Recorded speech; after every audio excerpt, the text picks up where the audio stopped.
Hallo by ons opvolgboodskap van gebed in my lewe. Hierdie is gedeelte 2. En dit is vir die erediens van die NG Kerk van Karasburg, Sondag 17 Desember 2023. Mag jy ook deur hierdie gedeelte ook verder verryk word en verdiep in die verhouding saam met God. Kom ons bid saam.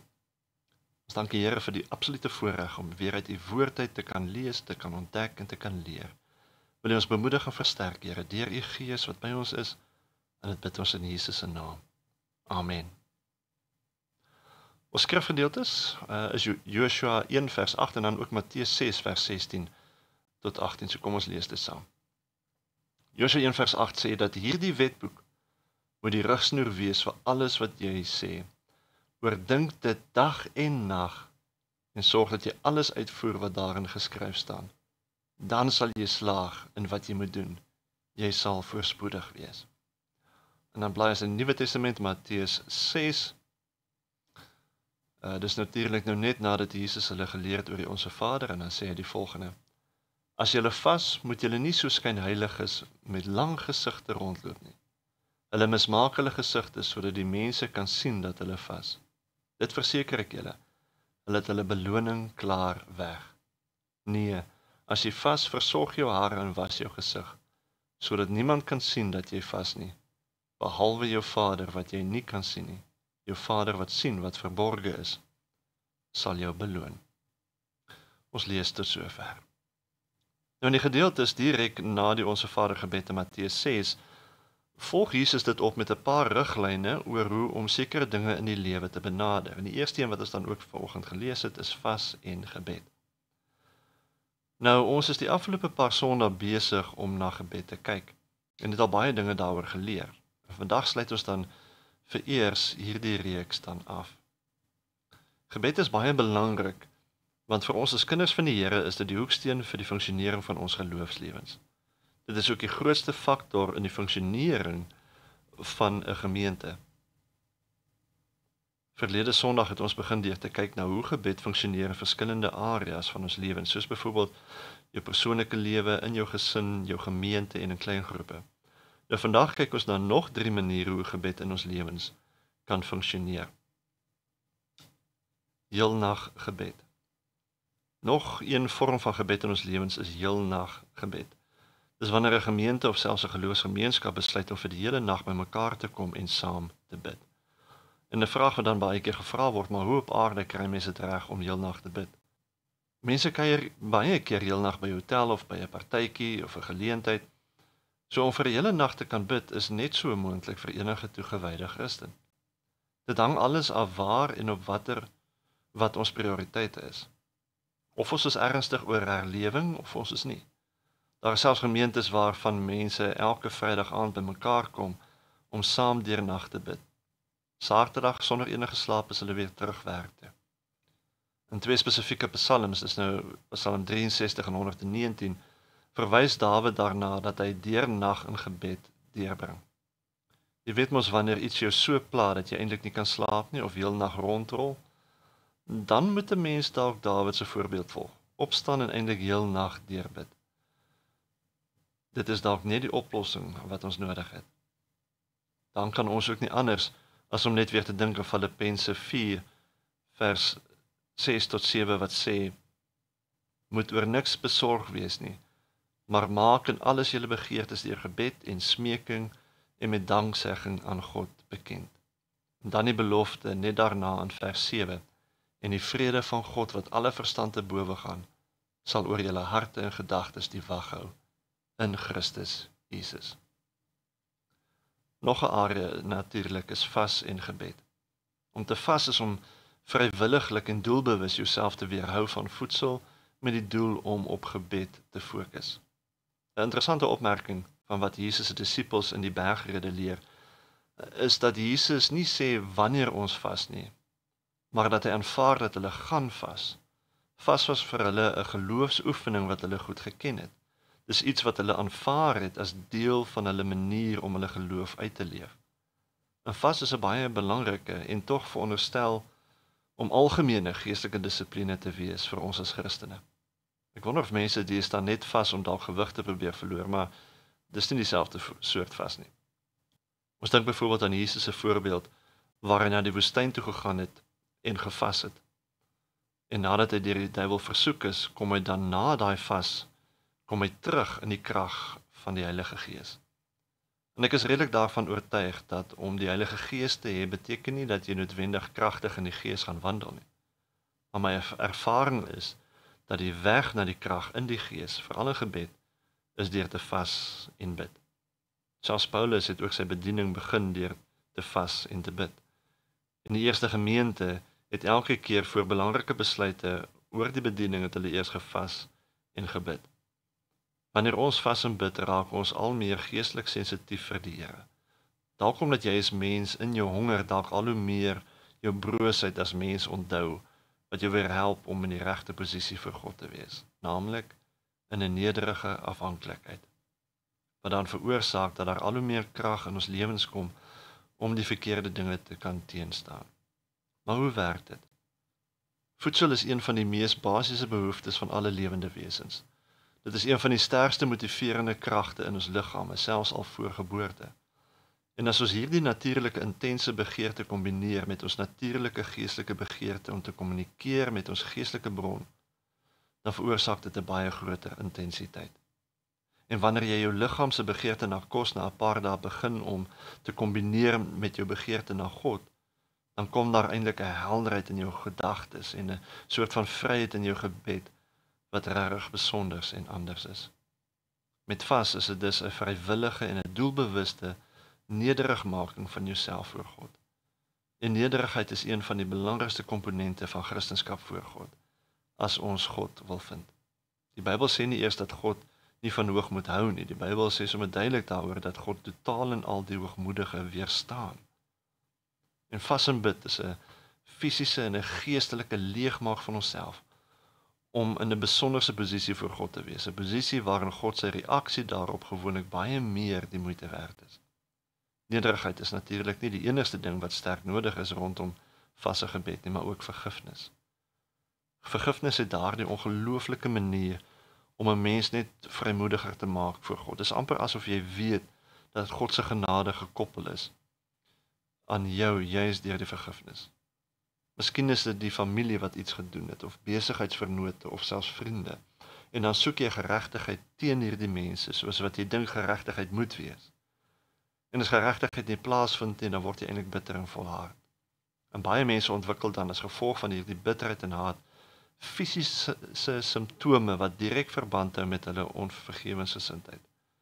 Ek het al gelees van 'n vrou wat genees is van artritis, eers nadat sy 'n man wat sy gehaat het, vergeef het, omdat hy haar gelos het. Ons moet mense vergewe, selfs al voel ons nie so nie. Selfs al vra die ander persoon nie om verskoning nie, moet ons vergewe. Jesus is natuurlik die uitstekende voorbeeld. Terwyl hy aan die kruis gehang het, nadat hulle hom gemartel, gespoeg en vasgeslaan het aan die kruis, het hy die mense vergewe. Hulle het nie om verskoning gevra nie, om die waarheid te sê, hulle was besig om hom nog verder te spot. Baie keer moet ons eers aan die binnekant genees word, voordat ons aan die buitekant genesing ontvang. En ek sê nie daardeur dat almal wat krippel is, of wat ook al wat siek is, mense is wat sukkel met vergifnis nie, maar partykeer is daar tog hierdie koneksie. En Jesus se riglyne is dat ons nie aan ander mense moet wys dat ons vas nie, want dan raak dit eintlik iets waarop jy fokus in terme van hoe ander mense dink en my sien. En dit lyk weer na hoogmoedige optredes. Kyk na my, ek is besig om te vas. Jesus sê nee. Wanneer jy vas, is dit 'n saak tussen jou en God, oor 'n posisie wat jy voor God inneem. Daar is geen status daaraan gekoppel nie. Om die waarheid te sê, dit moet jou weglei van hoogmoed af. God weerstaan die hoogmoedige, maar hy gee meer aan die nederige. As jy 'n probleem met vergifnis het teenoor iemand, moenie op jou trots gaan staan nie. Al wat dit doen is dat jy die een is wat daardeur onder lê.